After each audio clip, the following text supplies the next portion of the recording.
Hello दोस्तों, स्वागत है आपका हमारे यूट्यूब चैनल एनसीईआरटी सर्किल में। दोस्तों, एनसीईआरटी कक्षा 6 और कक्षा 7 इतिहास विषय पर हम कंप्लीट चर्चा कर चुके हैं और एनसीईआरटी कक्षा 6 और कक्षा 7 भूगोल विषय पर भी हम कंप्लीट चर्चा कर चुके हैं। ये सारी वीडियो आपको प्लेलिस्ट में मिल जाएगी। दोस्तों एक महत्वपूर्ण बात, हमारे यूट्यूब चैनल एनसीईआरटी सर्किल पर आपको कक्षा 6 से लेकर कक्षा 12 तक सभी विषयों की एनसीईआरटी पुस्तकों की वीडियोज़ मिलेंगी दोस्तों। तो बनी रहिए हमारे यूट्यूब चैनल एनसीईआरटी सर्किल पर दोस्तों। और आज हम दोस्तों एनसीईआरटी कक्षा 6 विज्ञान विषय पर चर्चा करने जा रहे हैं। इससे पहले हमने 10 अध्याय कंप्लीट कर लिए हैं दोस्तों, और ये हमारा अध्याय 11वां है दोस्तों। ठीक है, तो शुरू करते हैं। प्रकाश, छायाएं एवं परावर्तन। ठीक है दोस्तों, तो ये देखते हैं। हम अपने चारों ओर अनेक प्रकाश की रंग बिरंगी वस्तुएं देखते हैं दोस्तों। हम देखते हैं ना, तो उसी के बारे में बोल रहे हैं दोस्तों। ये बच्चों को समझाने के लिए बोला जाता है। ये इसमें हमें कुछ बस मतलब दिमाग ज़्यादा नहीं लगाना और ना ही हमें इस पर ध्यान ज़्यादा देना है। ठीक है, और बस हमें एक पढ़ना है। ठीक है, क्योंकि हमें मतलब अपना जो एनसीईआरटी को पूरी पढ़ने का जो कोटा है पूरा करना है। और हमें यहाँ से दोस्तों क्या करना है, तो हमें सिर्फ फैक्ट निकालने हैं जो हमारी प्रतियोगिता परीक्षा में काम आए, और उसके सारे हमें ये पूरी एनसीईआरटी पढ़ भी ली जाती है। ठीक है दोस्तों, तो ऐसा नहीं है कि इसमें कोई फैक्ट नहीं निकलती, यहाँ से भी कोई फैक्ट निकल आते हैं दोस्तों, ऐसी कोई बात नहीं है। तो किसी भी मतलब पेज से, किसी भी यूनिट से, कहीं से भी फैक्ट निकल सकते हैं उस पर आप। और हम कुछ ज़्यादा वो नहीं कर सकते कि भाई यहाँ से फैक्ट नहीं बनेंगे, है ना। तो देखते हैं, शुरू करते हैं। स्कूल जाते समय हम अनेक वस्तुएं जैसे कार, बस, साइकिल, वृक्ष, जंतु तथा कभी कभी कुछ पुष्प देखते हैं दोस्तों, है ना, देखते हैं। आपने आपके विचार से हम इन वस्तुओं को कैसे देखते हैं, तो दोस्तों ये क्वेश्चन पूछ रहे हैं बच्चों से। ठीक है, तो जो बच्चे हैं वो अब सोचेंगे भाई हाँ वाकई में कैसे देखते हैं वस्तुओं को। ठीक है, तो देखिए आगे क्या कह रहे हैं कि रात्रि के समय जब पूर्ण अंधकार हो तब इन्हीं स्थानों के बारे में विचार कीजिए। क्या आप देखेंगे? नहीं देख पाएंगे दोस्तों। क्यों? कि तो सूर्य का प्रकाश ही नहीं पड़ेगा ना उन पर, तो वो हमें मतलब उसमें नहीं दिखाई देगी। ठीक है, आगे अच्छी सी जानकारी मिलने वाली है।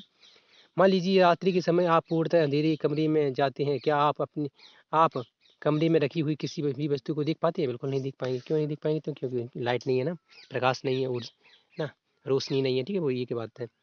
लेकिन जब आप कोई टॉर्च अथवा मोमबत्ती जलाते हैं तो उस कमरे में रखी हुई वस्तु को देख सकते हैं ना। क्या ऐसा नहीं है? बिल्कुल ऐसा ही है दोस्तों। बिना प्रकाश की वस्तुओं को हम देख नहीं सकते दोस्तों, बिल्कुल नहीं देख सकते दोस्तों। आगे कह रहे हैं, वस्तुओं को देखने के लिए हमारी सहायता क्या प्रकाश वस्तुओं को देखने के लिए हमारी सहायता करता है दोस्तों, है ना। प्रकाश की सहायता से हम वस्तुएं देख पाते हैं, ये कह रहे हैं।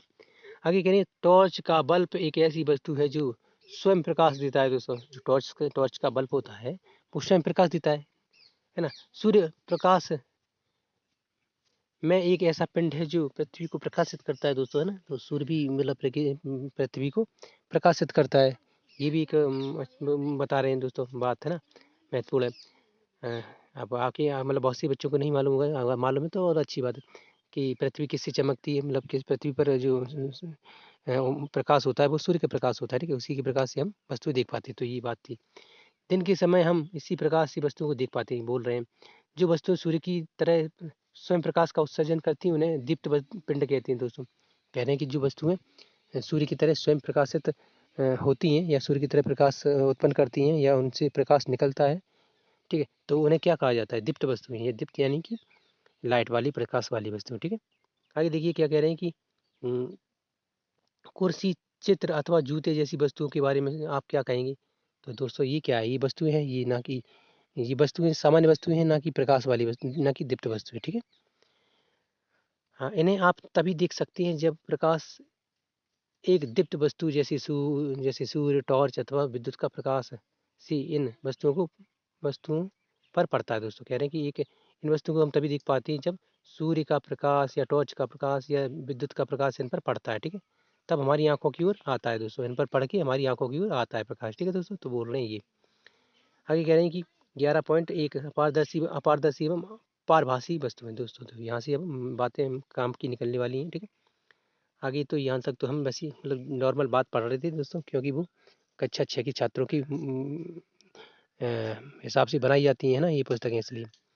याद कीजिए, हमने अध्याय 4 में वस्तुओं को पारदर्शी, अपारदर्शी एवं पारभासी के रूप में समूहों में बांटा था दोस्तों। तो आपने अगर अध्याय 4 देखा है तो अच्छी बात है, नहीं देखा तो मतलब हमारी एनसीईआरटी है दोस्तों, आप क्रम से पढ़ें तो बहुत अच्छा होगा और उनसे ही आगे चीज़ें समझ में आएंगी, है ना। आगे देखिए यहाँ पे आते हैं, जो ऊपर क्या कह रहे हैं कि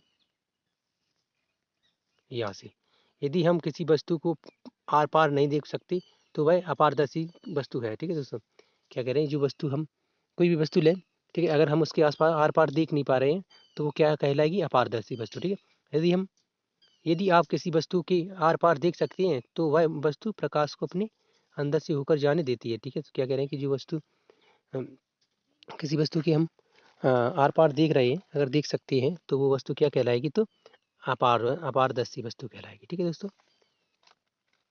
सॉरी, पारदर्शी वस्तु कहलाएगी। ठीक है दोस्तों, अपारदर्शी तो ये हो गई। ठीक है, आगे कह रहे हैं कि कुछ वस्तुओं से आर पार तो देख सकते हैं परंतु बहुत स्पष्ट नहीं। तो कह रहे हैं कि बहुत सी ऐसी भी वस्तु हैं जिनके आर पार हम देख सकते हैं, सॉरी, लेकिन हाँ हाँ, आर पार देख सकते हैं लेकिन स्पष्ट नहीं दिखाई देता। जैसे कि आप बहुत सी, जैसे कि जो क्या क्या उदाहरण ले सकते हैं, तो बहुत सी ऐसी दोस्तों वो आती हैं, साबन आते हैं, जो साबन का ही उदाहरण ले रहा हूँ क्योंकि मैंने आज ही साबन ऐसा यूज किया है, तो मैंने वो मुझे याद आ गया इसलिए है। कोई उदाहरण ले सकते हैं दोस्तों, हाँ, कोई इशूज़ नहीं है, ना ही कोई रिस्ट्रिक्शंस लगी हुई है इस पे कि आप ये उदाहरण नहीं ले सकते। ठीक है, तो ये देखते हैं। तो और भी जो वो फाइबर टाइप का वो आता है ना, सफ़ेद, उसके आर पार फाइबर टाइप का कांच आता है, उसके आसपास देख सकते हैं दोस्तों। ठीक है, पॉलीथीन ले सकते हैं आप दोस्तों, या फिर कोई अच्छा उदाहरण देखते हैं हम, तो कोई एक वो होता है पेपर, अच्छा कोई पेपर हो, है ना, सफ़ेद। ठीक है, या और भी कलर का कोई भी पेपर ले लो, कागज़। ठीक है, उस पे थोड़ा सरसों का तेल या कोई ऑयली चीज़ लगा दो, उसके बाद देखते हैं तो थोड़ा हल्का हल्का दिखता है उसके बाद। ठीक है, तो ये उदाहरण मैंने बता दिया आपको। ठीक है, ये पारभासी वस्तुएं होती है। ठीक है दोस्तों, अब देखिए क्रियाकलाप एक देखते हैं, अपने चारों ओर देखिए और दैनिक जीवन की जितनी अधिक से अधिक वस्तुएं एकत्र कर सकते हैं करिए। और जैसे रबड़, plastic, scale, pen, pencil, notebook, कागज़ की शीट, अनुरेखण कागज़ अथवा कपड़े का टुकड़ा, इन सभी वस्तुओं को आर पार किसी दूर रखी हुई वस्तु को देखने का प्रयोग कीजिए दोस्तों। मैंने इनके द्वारा जितनी भी वस्तु आपने दी ली, मतलब इकट्ठी की, इन सब से इनकी आर पार देखने की कोशिश कीजिए, कह रहे हैं। ठीक है, आगे कह रहे हैं कि क्या दूर रखी वस्तु से आप आने वाला प्रकाश इन वस्तुओं पर की आर पार चल कर आपकी आंखों तक पहुंच, पता है नहीं पहुंचेगा, है ना। क्यों नहीं पहुंचेगा, तो दोस्तों क्योंकि वो अ, अपारदर्शी वस्तुएं हैं। ठीक है दोस्तों, ये देखिए बच्चा दिख रहा है, वस्तुओं को यह देखने के लिए बेचल करना कि वे प्रकाश को अपने से आने देती हैं अथवा नहीं दोस्तों। ठीक है, तो ये हो गया। आगे देखिए, ये कुछ नहीं है कि इसको हम छोड़ देते हैं। ठीक है, ये देखिए यहाँ से शुरू करते हैं। अपने परीक्षण को सारणी 11.1 के अनुसार लिखिए। ठीक है, ये सारणी के अनुसार हमें लिखना है, नहीं लिखना, हमें नहीं लिखना, बच्चों को लिखना है, जो जिनकी ये पुस्तकें हैं दोस्तों, एनसीईआरटी जिनकी क्लास में हो पढ़ाई जाती हैं। ठीक है, अपने परीक्षण, हाँ, हम देखते हैं कि किसी वस्तु अथवा पदार्थ का पारदर्शी अथवा पारभासी होना इस पर निर्भर करता है कि वस्तु अपने अंदर से प्रकाश को पूर्णतः, पूर्णतः या आंशिक रूप से अथवा बिल्कुल नहीं गुजरने देती। ठीक है दोस्तों, पूरी तरह से प्रकाश को गुजरने देगी तो वो पारदर्शी कहलाएगी, आंशिक रूप से गुजरने दे रही है तो वो पारभासी कहलाएगी, और बिल्कुल नहीं गुजरने दे रही तो अपारदर्शी कहलाएगी। ठीक है दोस्तों, ये वस्तुएं ऐसी होती हैं। ठीक है, इनके रूप में इन्हें विभाजित किया गया है इन रूपों में। ठीक है, चित्र 11.2, छायाएं एवं वास्तव में क्या होती हैं। छायाएं वास्तव में क्या होती हैं दोस्तों, जो छाया होती हैं, शेडोज, तो क्या होती है वास्तव में। क्रियाकलाप 2, अब प्रत्येक पारदर्शी वस्तु को धूप में जमीन से कुछ ऊंचाई पर एक एक करके पकड़िए दोस्तों। कह रहे हैं कि जो वस्तुएं आपने इकट्ठी की थी उनको एक एक करके धूप में ले जाइए और ऐसी मतलब पकड़िए उनको, उनकी देखिए, उनकी छाया बनाइए, है ना। ऐसे उसको जमीन पर देखिए, उसकी देखिए कि उससे सूर्य का प्रकाश आर पार हो रहा है या नहीं। ठीक है दोस्तों, तो ये बनाना है। धरती पर आप क्या देखते हैं, क्या आप जानते हैं कि धरती पर बने ये गहरे धान काले धब्बे वस्तुओं की छाया के कारण, कभी कभी आप वस्तु छाया के कारण है। ठीक है दोस्तों, कभी कभी आप वस्तु की छाया देखकर वस्तु को पहचान सकते हैं। दोस्तों कह रहे हैं कि कभी कभी आप वस्तुओं की छाया को देखकर बता सकते हैं कि ये पारदर्शी हैं, अपारदर्शी हैं या पारभासी हैं। ठीक है दोस्तों, तो जो वस्तु की छाया नहीं बनेगी तो वो वस्तु कहलाएगी पारदर्शी। ठीक है दोस्तों, जैसे कि कोई मतलब कांच होता है ना, खिड़कियों का कांच जो बिल्कुल सफ़ेद होता है। ठीक है दोस्तों, जैसे शोकेस में जो शोरूमों में लगा होता है, उनसे अंदर की वस्तु दिखाई देती है, तो वो पारदर्शी होती है। ठीक है दोस्तों, उसकी छाया नहीं बनेगी तो बहुत ही नाम मात्र की जैसी। ठीक है दोस्तों, और कुछ कुछ वस्तुओं की छाया कम बनती है, मतलब बिल्कुल काला धब्बा नहीं बनता। ठीक है दोस्तों, प्रॉपर काली छाया नहीं बनती, तो वो पारभासी होती है। ठीक है दोस्तों, और बिल्कुल छाया बनती है, काली छाया बनती है, तो वो कहलाती है अपारदर्शी वस्तु है। ठीक है, आप समझ गए होंगे। आगे देखिए, मैदान में कागज की एक सीट बिछाई है दोस्तों। जो मैदान कोई भी मैदान मान लीजिए, उसमें कागज की सीट बिछाई है ना। किसी सामान्य जानकार किसी सामान्य जानकार अपारदर्शी वस्तु को किसी हम्म, ऊंचाई पर हाथ से इस प्रकार पकड़िए कि उसकी छाया जमीन पर बिछी कागज की सीट पर पड़े। तो दोस्तों वही बता रहे हैं, कोई मतलब आपने चीज़ें इकट्ठी की थी, उनमें से किसी वस्तु को लेकर और उनको कागज के ऊपर ले जाइए, देखिए उनकी छाया बन रही है या नहीं। ठीक है, जब आप वस्तु को पकड़े हुए हों, तो उस समय अपने किसी मित्र से छाया की बाहरी रेखा खींचने के लिए कहिए। दोस्तों कह रहे हैं कि छाया जो पड़ रही है उसका उसी के हिसाब से उसका चित्र बनाने की कोशिश कीजिए। ठीक है, इसी प्रकार अन्य वस्तुओं की छाया की बाहरी रेखाएं खींचिए दोस्तों। अब अपने कुछ अन्य मित्रों से छाया की बाहरी रेखाएं देखकर वस्तु को पहचानने के लिए कहिए। वे किस वस्तु को सही पहचान कर सकते हैं दोस्तों, किन वस्तुओं की सही पहचान कर सकते हैं। तो दोस्तों बोल रहे हैं कि जो छाया पड़ी थी, उसकी आपने रेखा बना ली थी, तो उसकी चित्र बना ली थी आकृति पेन से। अब उसको मतलब वस्तुओं को रख दीजिए एक जगह। अब उन आकृतियों को दोस्तों से कहिए, देखिए बताइए इस आकृति वाला वस्तु कहाँ रखा है। ठीक है दोस्तों, तो वो पहचान पाते हैं या नहीं। ठीक है, तो ये तो बस मतलब बच्चों के लिए खेल है दोस्तों, एक तरह के, है ना। अब अपने कुछ मित्रों से छाया की बाहरी रेखाओं की वस्तु को पहचानने के लिए कहिए। यहाँ तक हो गया, तभी कितनी वस्तुओं की सही पहचान कर सकते हैं। ठीक है, क्या आप अपनी छाया किसी अंधेरी कमरे में अथवा रात्रि की में जब कोई प्रकाश नहीं होता अपनी देखते हैं, नहीं देख पाते? क्या आपको उस समय भी कोई छाया दिखाई देती है? तो नहीं दिखाई देती। जब कमरे में प्रकाश स्रोत के अतिरिक्त अन्य कुछ नहीं होता, ऐसा प्रतीत होता है कि छाया दिखने के लिए हमें कोई प्रकाश स्रोत अथवा प्रकाश के पथ में कोई अपारदर्शी वस्तु चाहिए। क्या इसके अतिरिक्त कोई अन्य वस्तु भी चाहिए? तो दोस्तों कह रहे हैं कि हमें प्रकाश की जो छाया बनती है, उसके लिए किन किन वस्तुओं की आवश्यकता पड़ सकती है, और जो वस्तुएं होती हैं, तो उनमें से पहचानने के लिए कि किस वस्तु की छाया पड़ रही है, किसकी नहीं। तो ये सब वही बात बता रहे हैं, बाकी कुछ खास नहीं इसमें। ठीक है, ठीक है, तो आगे देखते हैं क्रियाकलाप 3। यह एक ऐसा क्रियाकलाप है जिससे आपको अंधेरे में करना होगा। शाम होते ही अपने कुछ मित्रों के साथ एक टॉर्च अथवा गत्ते की एक बड़ी सीट लेकर किसी खुले मैदान में जाइए। टॉर्च को जमीन के समीप ले जाकर ऊपर की ओर इस तरह से जलाएं जिससे टॉर्च का प्रकाश आपके मित्रों के चेहरे पर पड़े। अब आपके पास प्रकाश स्रोत तथा प्रकाश के पथ के अनुदिश एक अपारदर्शी वस्तु आपके मित्र है। दोस्तों कह रहे हैं कि जो वो प्रयोग करने के लिए बोल रहे हैं कि टॉर्च ले जाइए, अंधेरे कमरे में दोस्तों के साथ जाइए, है ना। और फिर उस दोस्तों के चेहरे पर एक टॉर्च का मतलब प्रकाश डालिए और देखिए कि उनकी छाया बन रही है, तो उससे पता चलेगा कि आपके दोस्त अपारदर्शी वस्तु है। बस और कुछ नहीं है। हाँ, ठीक है, आपके दोस्त भी अपारदर्शी वस्तु का रूप मतलब धारण किए हुए हैं। ठीक है दोस्तों, यदि यदि आपके मित्र के पीछे पेड़, इमारत अथवा कोई अन्य वस्तु न हो, तो क्या तब भी आपकी अपने मित्र की सिर की छाया दिखाई देगी? नहीं दिखाई देगी। हाँ, दिखाई देगी, सॉरी, क्योंकि वो हमारा कोई भी मतलब भाई बंधु कोई भी मित्र है, यानी कि इंसान एक तरह से अपारदर्शी वस्तु का उदाहरण है। ठीक है दोस्तों, आपको अपने मित्र के सिर की छाया दिखाई देगी, बिल्कुल। इसका अर्थ है कि अर्थ इसका अर्थ यह नहीं कि वहाँ छाया नहीं है। वास्तव में टॉर्च का प्रकाश आपके मित्र के सिर के पार नहीं जाता, है ना। अब जब किसी वस्तु का प्रकाश किसी वस्तु की बार पार नहीं जा रहा है, तो वो वस्तु अपारदर्शी है। ठीक है दोस्तों, तो ये बता रहे हैं। आगे कह रहे हैं कि अब किसी अन्य मित्र से कहें कि गत्ते की सीट को आपके मित्र के पीछे पकड़ें। क्या आप छाया सीट पर बनती है? दोस्तों बिल्कुल बनेगी दोस्तों, ये इस प्रकार बनेगी। ये देखिए चित्र दिखा रहे हैं। ठीक है, ये छाया बन रही है। ठीक है, ये चेहरे की मतलब आकृति बना रहे हैं ये लोग, है ना। तो ये इस प्रकार की आकृतियां बनती हैं। देखिए, ये देखिए अपने हाथों से छिपी वस्तुओं को की छाया दोस्तों, है ना। तो ठीक है, आगे कह रहे हैं ये इसके बाद हमें यहाँ आना है। ठीक है, इस प्रकार छाया केवल पर्दे पर ही दिखाई दे सकती है। जमीन, कमरे की दीवारें, इमारतें अथवा इस प्रकार की अन्य सतहें आपको दैनिक जीवन में दिखाई देने वाली अनेक छायाओं के पर्दे की तरह कार्य करती हैं। जैसे कि ना दोस्तों, ये देखिए हम एक आपको अच्छा उदाहरण दे रहे हैं। जैसे कि किसी धूप भरे मैदान में किसी स्थान पर हम जब बैठते हैं तो मतलब कैसा मतलब महसूस करते हैं, धूप महसूस करते हैं, यानी कि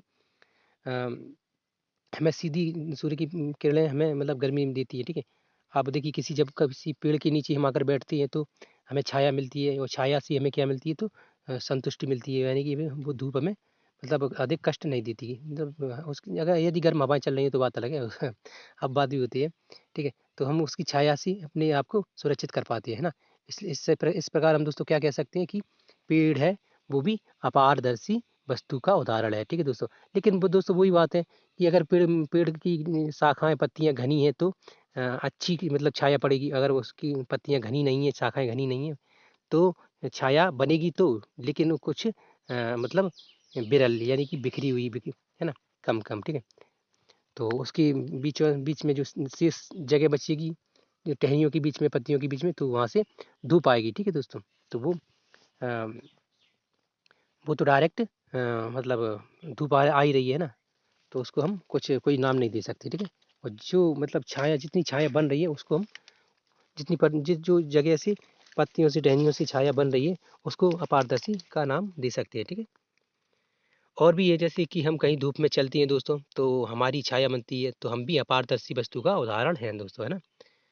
ठीक है, तो काफ़ी अच्छा मतलब यहाँ पे बताया जा रहा है। आप छायाओं से हमें वस्तुओं की आकृतियों के बारे में कुछ जानकारी प्राप्त होती है। क्या कह रहे हैं कि छायाएं होती हैं जो दोस्तों, उनसे हमें कुछ वस्तुओं की जानकारी प्राप्त होती है। क्या प्राप्त होती है, तो दोस्तों कभी कभी तो छाया हम सभी को वस्तु की आकृति के बारे में भ्रमित भी कर सकती है। दोस्तों क्या करें, जो छायाएं होती हैं हमें वस्तुओं की आकृति के बारे में भ्रमित भी कर सकती हैं। कैसी, तो चित्र 11.4 में कुछ छाया दिखाई गई हैं जिन्हें हम अपने हाथों से बनाकर विभिन्न जानवरों की छाया होने का भ्रमण उत्पन्न कर सकते हैं, है ना। ये मज़ेदार बात, तो दोस्तों इसके बारे में बोल रहे हैं। ये देखिए, सॉरी इधर नहीं, ये वो मित्र वाला उदाहरण बताया जा रहा था। ठीक है, इसके बारे में बोल रहे थे। देखिए ये देखो, ये मगर का चेहरा बना दिया, या कुत्ते का चेहरा बना दिया। ठीक है दोस्तों, अब देखिए किसी जानवर का चेहरा बना रहे हैं तो हम क्या समझेंगे कि कोई जानवर है ना, तो छाया भ्रमित भी कर देती है। देखिए ये हिरन का चेहरा है दोस्तों, ये किसी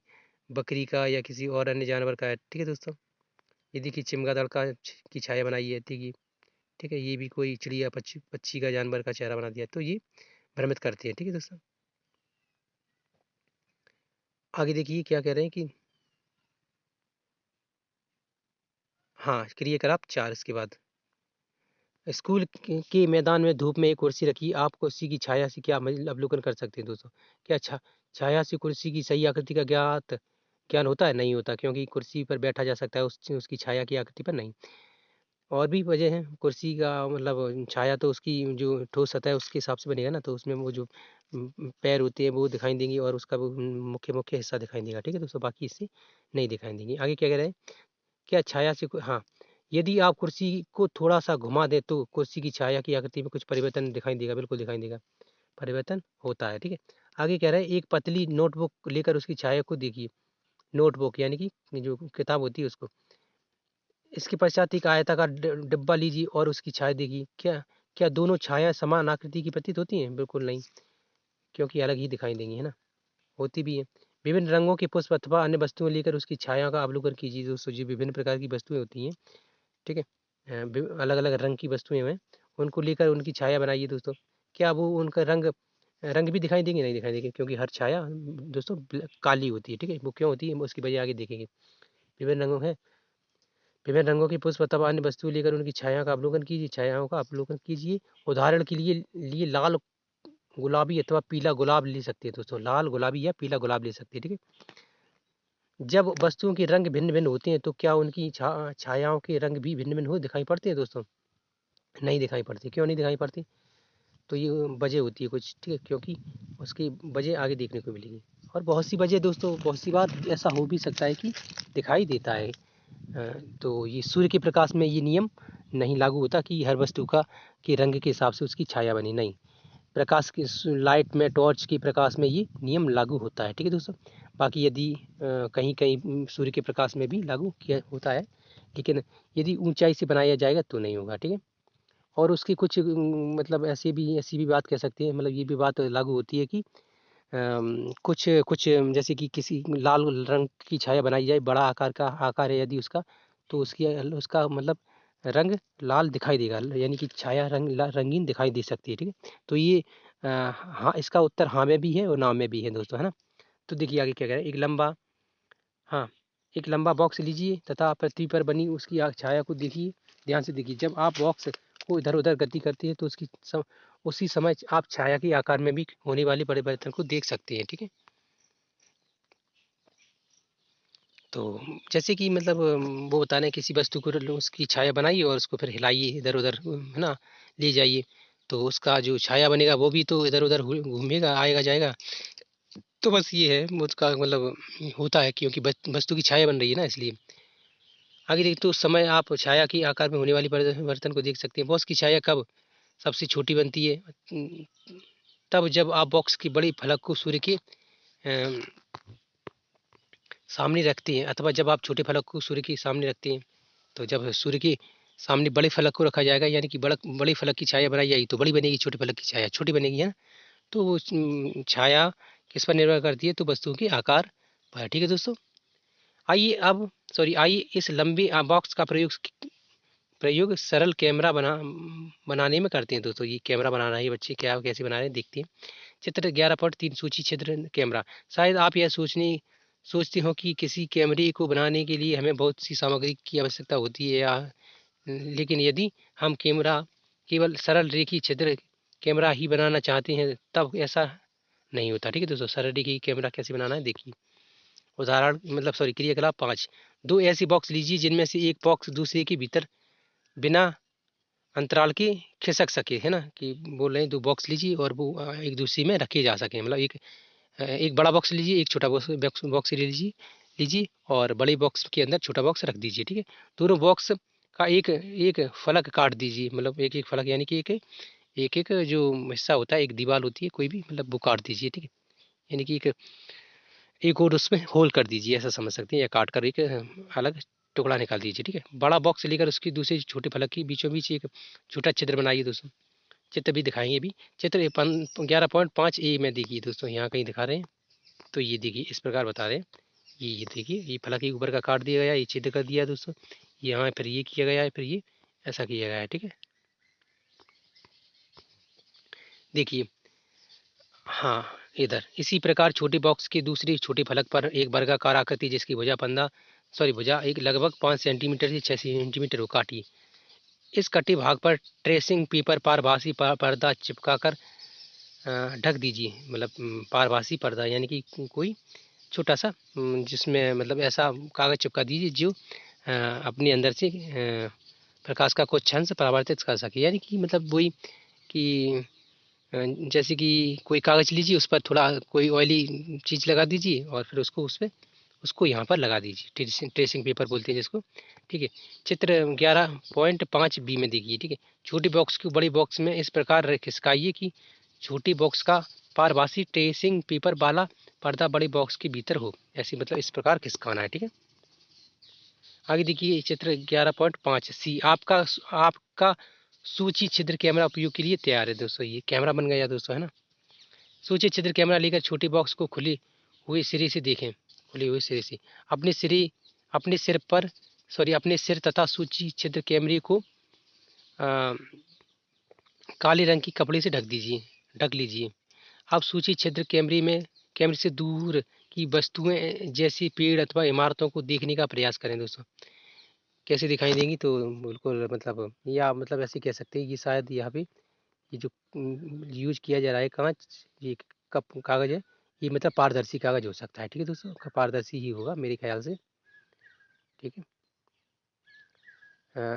पेड़ अथवा इमारतों को देखने का प्रयास कीजिए। सुनिश्चित करें कि जिस वस्तु को आप सूची छिद्र कैमरे से देखना चाहते हैं वह सूर्य की तेज धूप में रखी हो। ठीक है दोस्तों, जो आप वस्तु उसके द्वारा दिख रहे हैं तो वो उस पर मतलब पर्याप्त लाइट पड़ रही हो। ठीक है दोस्तों, पर्याप्त रोशनी में रखी हो वो वस्तु। ठीक है, आप छोटे बॉक्स को सूची छिद्र बनी बॉक्स के में आगे पीछे पीछे तब तक खिसकाएं जब तक दूसरी छोर पर लगे हुए ट्रेसिंग पेपर पर तस्वीर न मिले दोस्तों।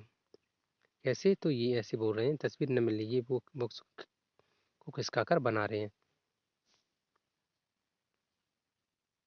आगे कह रहे हैं, क्या सूची छिद्र कैमरों की प्रतिबिंब अपनी छायाओं से भिन्न है? क्या सूची छिद्र कैमरे की प्रतिबिंब अपनी छायाओं से भिन्न है?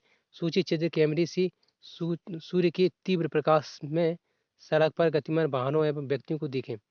वही दोस्तों, ये जो कैमरा छोटा सा बनाया है इधर नीचे इसके द्वारा वस्तुओं को देखने के लिए बोल रहे हैं। वैसे कुछ ज़्यादा कुछ खास नहीं है, सेल्फी सूची छिद्र कैमरा, तो ये दोस्तों इनके बारे में बोल रहे हैं। आगे कह रहे हैं कि देखें क्या कैमरे के द्वारा देखे गए चित्र दूसरी ओर वस्तुओं के रंगों को दर्शाते हैं?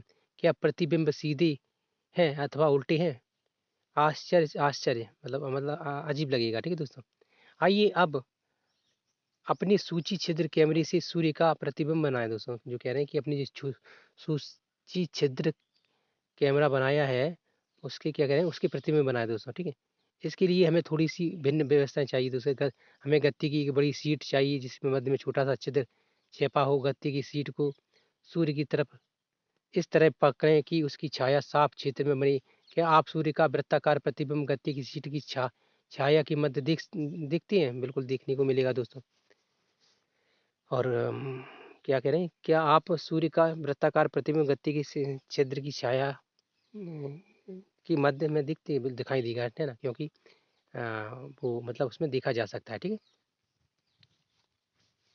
अपनी जगह से सूर्य ग्रहण के समय सूर्य का सूची चित्र प्रतिबिंब देखें।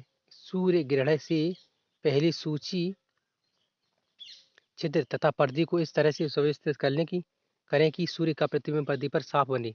सूर्य ग्रहण आरंभ होने पर सूर्य का प्रतिबिंब देखें। आप अवलोकन करें कि ग्रहण प्रारंभ होने पर सूर्य के प्रतिबिंब का एक भाग धीरे धीरे काला होता जाता है। हमें सूर्य को धीरे कदाचित नहीं देखना चाहिए। हमें सूर्य को सीधे कदाचित नहीं देखना चाहिए, हमारी आंखों के लिए अत्यंत हानिकारक हो सकता है। कह रहे हैं कि ये दोस्तों सूर्य ग्रहण के समय सूर्य ग्रहण के समय नहीं, सूर्य ग्रहण के समय भी और वैसे भी जो सूर्य हम देखते हैं वो हमारे लिए बहुत ही हानिकारक होता है। हमें सीधी आंखों से, नग्न आंखों से नहीं देखना चाहिए। चश्मा है या कोई नेगेटिव है या कोई जो वो होता है एक्सरे होता है, उसके द्वारा हम देख सकते हैं। ठीक है, हम अगर सीधी अपनी नग्न आंखों से देखेंगे सूर्य को तो ये हमारी आंखों को बहुत नुकसानदायक होता है दोस्तों, हमारी आंखों को खराब कर सकता है। ठीक है दोस्तों, आगे कह रहे हैं ये हमारी आंखों के लिए अत्यंत हानिकारक होता है। प्रकृति में भी एक रोचक सूची चित्र कैमरा है दोस्तों। कभी कभी हम ऐसी वृक्षों के नीचे गुजरते हैं जिनमें ढेरों पत्तियां होती हैं दोस्तों, तब हमें उन पेड़ों के नीचे सूर्य के प्रकाश के धब्बे दिखाई देते हैं। यही वो बात है दोस्तों जो मैंने बताई थी ना कि सूर्य के नीचे ये देखिए, ये मैंने बताया था, ये ये होता है नहीं, तो ये मतलब एक सूची छिद्र कैमरे का ही काम करता है। ठीक है दोस्तों, यानी कि किसी कोई वस्तु है उसको मतलब उसके बीच छोटे छोटे छिद्र बन जाते हैं, उनसे सूर्य का प्रकाश आता है ना, तो वही कैमरा बन जाता है एक तरह से। हाँ, आगे देखिए, प्रतिबिंब देख प्रतिबिंब देखे थे दोस्तों, यहाँ और नीचे रह गया है कुछ। ठीक है, यहाँ पे वास्तव में ये वृत्ताकार प्रतिबिंब सूर्य के सूची छिद्र प्रतिबिंब होते हैं दोस्तों। ठीक है, पत्तियों के बीच के खाली स्थान सूची छिद्र की भांति व्यवहार करते हैं ना। जो पत्तियां होती हैं दोस्तों उनके बीच में जो छोटे छोटे छिद्र रह जाते हैं, जैसे कि हम जिसमें ऊपर चित्र दिखाया जा रहा है, इसमें ये जो जगह रह जाती है, ये रोशनी आ रही है, ये छाए दिखे प्रकाश दिख रहा है, तो ये क्या किसका काम करता है? तो सूची छिद्रों का काम करता है। ठीक है दोस्तों, आगे क्या कह रहे हैं कि यह अत्यंत रोचक हो सकता है। ठीक है, बूझो के मस्तिष्क में एक विचार है। बूझो कौन? तो कोई बच्चा है दोस्तों। ठीक है, या बच्ची भी हो सकती है इसकी। अभी तक हमने जैसे कि बूझो के बारे में देखा तो हमें समझ में आ रहा है कि बूझो बच्चा है, बच्चे का ही नाम है। ठीक है, हमने काफ़ी बार इस नाम को बूझो और पहेली को काफ़ी बार हमने मतलब दोहराया है, तो हमें समझ में आ रहा है कि बूझो बच्चा है। ठीक है, हमने अपनी सूची छिद्र कैमरे से सड़क पर चलते लोगों के उल्टे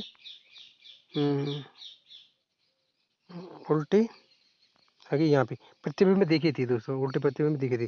सूर्य के प्रतिबिंब के साथ क्या होता है? क्या वे प्रतिबिंब भी हमें उल्टे दिखाई देते हैं?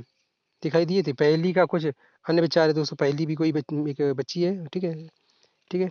तो आगे कह रहे हैं निश्चित ही ये सब परिणाम जो हम देख रहे हैं जैसी छायाओं का बनता है दोस्तों, ठीक है।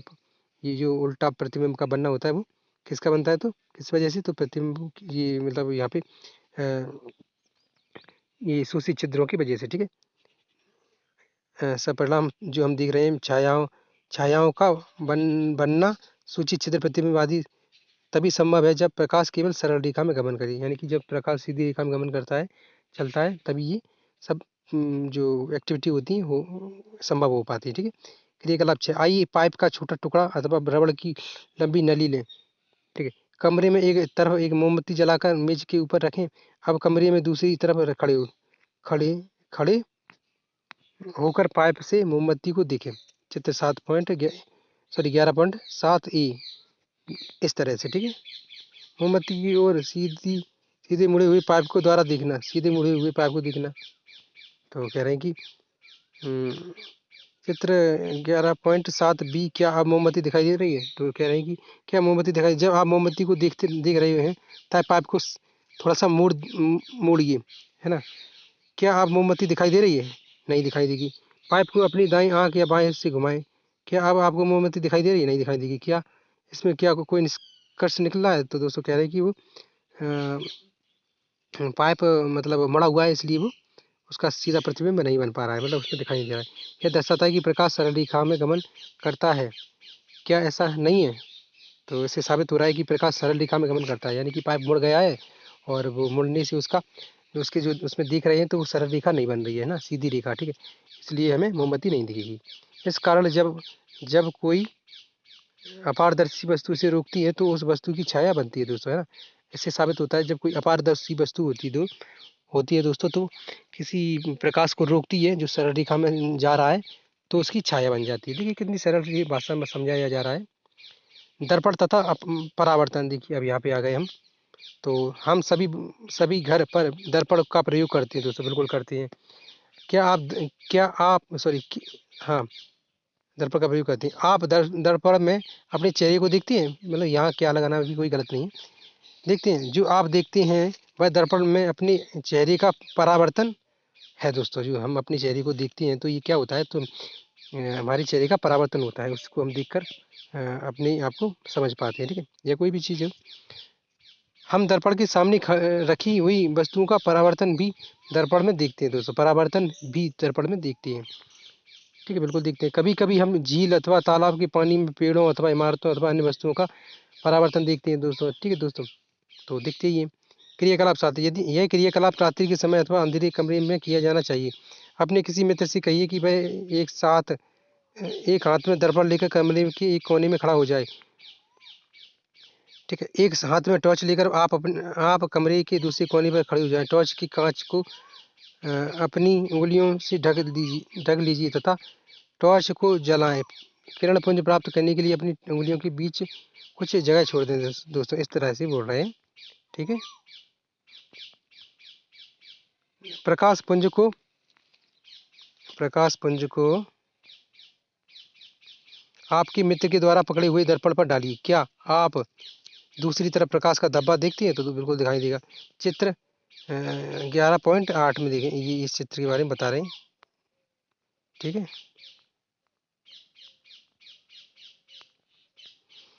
अब टॉर्च की दिशा इस प्रकार समायोजित कीजिए कि प्रकाश का धब्बा कमरे में खड़े किसी दूसरे मित्र के ऊपर पड़े।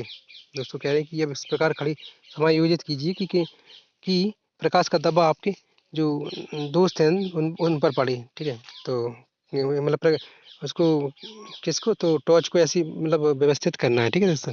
यानी कि कह सकते हैं कि किसी मित्र को उसके टॉर्च की वो उस आईने के सामने खड़ा कर दीजिए, प्रकाश जो वो था दर्पण, ठीक है। आगे देखिए, यह क्रियाकलाप सुझाता है कि दर्पण अपने ऊपर पड़ने वाले प्रकाश की दिशा को परावर्तित कर देता है, ठीक है। यहाँ दर्पण किया गया क्रियाकलाप यहाँ वर्णन किया गया क्रियाकलाप यह दर्शाता है कि प्रकाश सरल रेखा के अनुदिश गमन करता है, सरल रेखा में गमन करता है दोस्तों, क्या, तो प्रकाश, ठीक है। दर्पण से परावर्तित हो जाता है दोस्तों, तो प्रकाश दर्पण से परावर्तित हो जाता है। क्रियाकलाप देखिए 8, एक बड़ी थर्मोकोल की सीट रहे कि एक बड़ी थर्माकोल आप जानते हैं दोस्तों, ठीक है। सफ़ेद पुट्ठा जैसा होता है, मतलब मोटा होता है और उसकी अन्य प्रकार की मोटाई होती है, ठीक है। जैसे ये आपको मार्केट से चाहिए, ठीक है। सीट के एक किनारे पर एक कंघी तथा इसकी दूसरी किनारे पर चित्र 11.9 में दर्शाए गए अनुसार इस प्रकार रखें, ठीक है। तो देखिए अभी इसको देखना है, कंघी रखें, दर्शाया लगाइए। दर्पण तथा कंघी के बीच कागज की गहरी रंगीन सीट बिछाइए दोस्तों। जो दर्पण है और वो आपकी कंघी है उसके बीच भी गहरी सीट बिछा दी गई है, देखिए ये बिछाई हुई है यहाँ पे, ठीक है। अब देखिए इसे सूर्य के प्रकाश में रखिए अथवा कंघी के सामने टॉर्च में प्रकाश किरण डालिए। देखिए इस प्रकार डालने को बोल रहे हैं। ये देखिए बच्चा कोई है, कोई हाथ है किसी का, ये डाल रहे हैं। तो सरल रेखा में चलता हुआ प्रकाश दर्पण में परावर्तित होता प्रकाश, ठीक है दोस्तों। सरल रेखा में चल रहा है दोस्तों और दर्पण से परावर्तित हो रहा है दोस्तों। ये देखिए इस प्रकार बने तो कितनी सुंदर आकृति बनेगी। इसकी आकृति बनेगी दर्पण पर और फिर दर्पण परावर्तित करेगा तो नीचे, तो ऐसे मतलब उसको मतलब तिरछा रखने को बोल रहे हैं, ठीक है। तभी तो ये ऐसी आकृति बन पाएगी, तो ये बता रहे हैं, ठीक है। ये प्रयोग बोल रहे हैं दोस्तों करने के लिए, क्यों क्यों, ताकि बच्चे ये कर करके कुछ सीखे हैं और उनका दिमाग चले, चीज़ों को समझें वो, है ना। क्या आप अवलोकन करती हो, आप क्या अवलोकन करते हो की बात है। क्या आप चित्र 11.9 में दर्शाई जैसा पैटर्न प्राप्त करते हैं। बिल्कुल प्राप्त कर लेंगे, क्योंकि अगर इसी प्रकार अगर हम दर्पण और कंघी और कागज लगा और टॉर्च का उपयोग करेंगे तो, ठीक है। इस क्रियाकलाप से हमें यह ज्ञात होता है कि प्रकाश किस प्रकार गमन करता है तथा यह किस प्रकार दर्पण से परावर्तित होता है, ठीक है। तो इस प्रकार हमें ये चीज़ें जानकारी, ये चीज़ें समझ में आती हैं, ठीक है दोस्तों। अब आगे देखिए ये क्या कह रहे हैं कि हाँ, यह मुख्य शब्द दोस्तों, ठीक है। दीप्त, ये शब्द आप यहाँ पे भी दोस्तों मैंने परिभाषा आपको बता भी दी दोस्तों, आपने भी पढ़ी, ठीक है। लेकिन फिर भी आप कहीं से गूगल और यूट्यूब से सर्च करके उनको लिख लें, या फिर मैं तो बोलूँगा आप यहीं से स्क्रीनशॉट लेकर या उसको लिख कर याद करके लिख लें अपनी नोटबुक में, ठीक है। दर्पण है, अपारदर्शन है, सूची छिद्र कैमरा है, परावर्तन है, छाया है, पारभासी है, पारदर्शी है, ठीक है दोस्तों। तो ये है। अब दोस्तों ये थोड़ी सारांश है, इस पर हमें ध्यान देना है। क्या है ये निचोड़ होता है मतलब, ठीक है, पूरे अध्याय का, ठीक है। अपारदर्शी वस्तु प्रकाश को अपने से होकर नहीं गुजरने देती, क्या कह रहे हैं, ठीक है। अपारदर्शी वस्तुएं प्रकाश को अपने से होकर जाने देती हैं, जो पारदर्शी वस्तुएं तो होती हैं वो, ठीक है। तथा हम इसके दूसरी ओर रखी वस्तुओं को स्पष्ट देख सकते हैं, क्या करें, अपारदर्शी वस्तुएं, ठीक है। तो जो वस्तुएं अपने अंदर से प्रकाश को परावर्तित होने देती हैं, प्रकाश को निकलने देती हैं, जाने देती हैं, तो वो पारदर्शी वस्तुएं कहलाती हैं और उनकी द्वारा हम उनकी उनकी मतलब उनकी सहायता से उनको हम आँखों के सामने रखकर उसकी आर पार देख सकते हैं, ठीक है। और पारभासी वस्तुएं प्रकाश के कुछ भाग को ही अपने से होकर गुजर जाने देना चाहती हैं, ठीक, देने देती हैं, सॉरी, हाँ। जब प्रकाश के पथ में कोई अपारदर्शी वस्तु आ जाती है तो छाया बन जाती है दोस्तों, है ना। तो ये कितना महत्वपूर्ण बात है। छाया क्यों बनती है, अब दोस्तों ये परिभाषा अगर पूछ ली जाए तो आप बता सकते हैं ना। साधारण सामग्री में सूची छिद्र कैमरा बनाया जा सकता है, क्या कह रहे हैं, साधारण सामग्री से सूची छिद्र कैमरा बनाया जा सकता है। इसका उपयोग सूर्य तथा अति दीप्त वस्तुओं के प्रतिबिंब को देखने के लिए किया जा सकता है, ठीक है। आगे आगे देखिए, प्रकाश सरल रेखा में गमन करता है दोस्तों, ठीक है। तो ये देख लिया हमने। दर्पण परावर्तन से हमें स्पष्ट प्रतिबिंब प्राप्त होता है। तो दर्पण परावर्तन होता है दोस्तों, दर्पण परावर्तन, इससे हमें स्पष्ट प्रतिबिंब प्राप्त होता है। तो दोस्तों अब इसके आगे कुछ नहीं है, ठीक है। इसके आगे क्या है, तो ये उन छात्रों के लिए है जो इसको मतलब पढ़ेंगे, कक्षा 6 के छात्रों के लिए, ठीक है दोस्तों। तो ये इसके आगे कुछ नहीं है, ठीक है। तो दोस्तों वीडियो पूरी देखने के लिए धन्यवाद दोस्तों। हमारे यूट्यूब चैनल NCERT सर्किल को शेयर करें दोस्तों, सब्सक्राइब करें, लाइक करें दोस्तों, ठीक है। Thank you.